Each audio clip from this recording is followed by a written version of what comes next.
Coming up next on this station. Calling all cars, calling all cars. Attention, attention.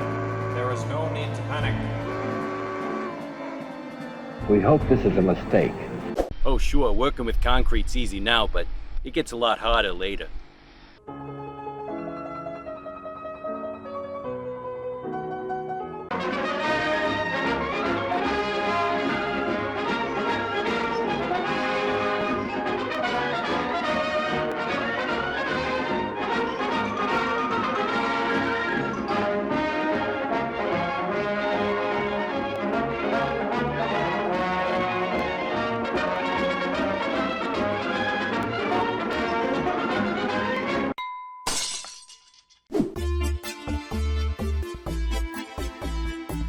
Hello and welcome to The World We Live In, a program that takes a look at science and the world around us strictly from a scientific point of view. Today on the program we have Dr. Henry Threet, a lecturer, author and scientist who has written a number of books including Sheep, Are They Real?, Moon, In the Moon and Plants in Heat. Dr. Threet, welcome. Thank you. Now then, Doctor. It has to be said that you're certainly no stranger when it comes to producing controversial material in the world of science. Your books are often described as strange, nonsensical, and just plain stupid. And I understand you've written a new one. What's this about? Well, Zachariah. Actually, it's Thomas. Well, Charles, I've come up with a revolutionary new theory, and that's what this book is all about, and it's called Sharks Invented Music. I see. Can you elaborate on that? Well, I was sitting at home playing the piano, a little Mozart, a little Beethoven, a little Bach, when I suddenly thought, music. Yes, it must come from somewhere. Someone had to invent this piano, what I was playing on at the time. So, it must have been a shark. A shark. That is correct. Why? What do you mean, why? I've just said why. Well, I mean, why not a manatee or a porpoise? I mean, why a shark? Don't be stupid. I thought this was a scientific program. Well, it is a scientific program, but a porpoise or a manatee is just as likely to have invented the piano as a shark. No, it isn't. All right, why not? What do you mean, why? Because they have fins. Yes, but so does a shark. Prove it. What? Prove it.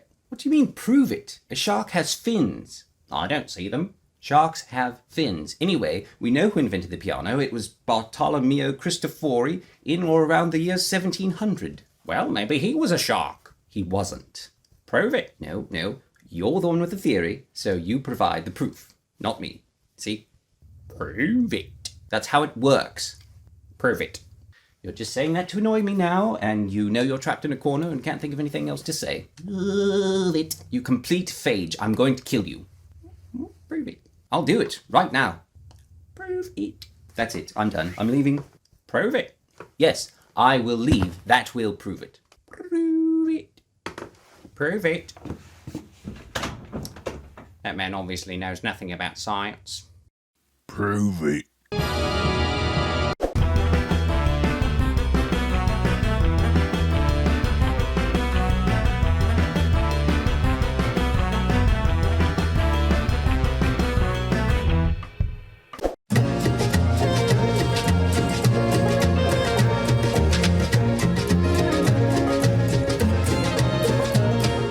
Westward came a young man, a notebook in his hand. He checked the parking meters throughout this great land. He gave out parking tickets, he issued parking fines to every no-good driver that parked outside the lines. Dan, meter man, gonna leave a ticket on your van. He's got ways to make you groan if you park in the loading zone. Dan, the meter man, gonna leave a ticket on your van. The best there is, there ain't no doubt, don't let him see your meter run out. One day a stranger came to town and parked across from Dan. And Dan knew in an instant this was an evil man. He was dressed in black from head to toe with a smirk upon his face, 'cause he knew that he had parked in the handicapped space. Danny said, "Excuse me, you can't park in that zone." But the man just laughed and shook his head. "Beat it, kid, and leave me alone." Danny said, "If you don't move, then you're gonna get a ticket." But as the man in black strolled away, he told Dan where he could stick it. Danny stood in disbelief with his ballpoint in his hand. Was he a mouse or a man? It was time to take a stand. So across the street he strode, but it was not to be his day. For the man in black was back and Danny watched him drive away. He didn't care how long it took, he'd get that man dead or alive. Time was of no concern between the hours of 9 to 5. Dan, the meter man, gonna leave a ticket on your van. He's got ways to make you groan if you park in the loading zone. Dan, the meter man, gonna leave a ticket on your van. The best there is, there ain't no doubt, don't let him see your meter run out. As the weeks went by, Dan kept an eye on the evil man in black, just waiting for the day he could strike with an attack. But the man in black was clever, his evil parking was superb, always parking in the lines less than 12 inches from the curb.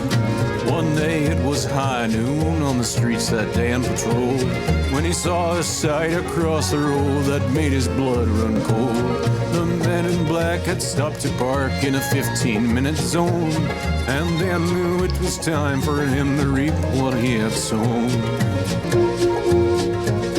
Dan waited 14 minutes and the man in black appeared.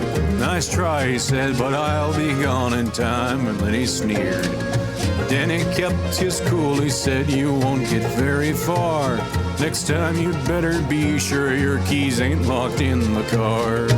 Dan, the meter man, gonna leave a ticket on your van. He's got ways to make you groan if you park in the loading zone. Dan, the meter man, gonna leave a ticket on your van. The best there is, there ain't no doubt, don't let him see your meter run out. Don't let him see your meter run out. Don't let him see your meter run out.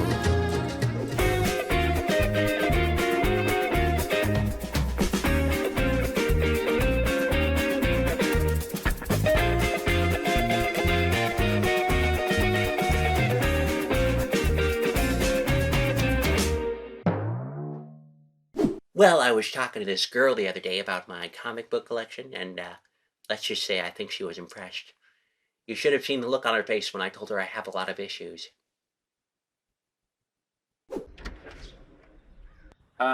Sorry to bother you. Do you happen to own a cat? Yes. Why? Well, I accidentally just ran one over and I thought it might be yours. Oh my gosh, it could be. What did it look like? No, what did it look like before you hit it? Oh, Ah!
Whoa!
Oh, yeah.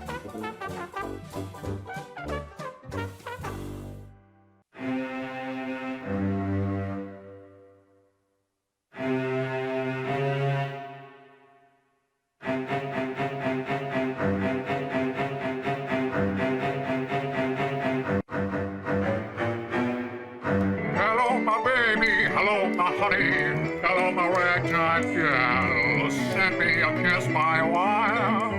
Honey, my heart's on fire. If you refuse me, honey, you'll lose me. Then you'll be left alone. Oh, baby, telephone and tell me I'm your own. All right, Twinkle Toes, if you enjoyed that video, you will follow 3 basic steps. You will leave a comment, you will give it a thumbs up, and you will subscribe. Failure to do so will result in no consequences but may hurt my feelings. Thank you. Thanks. Much obliged. Ta.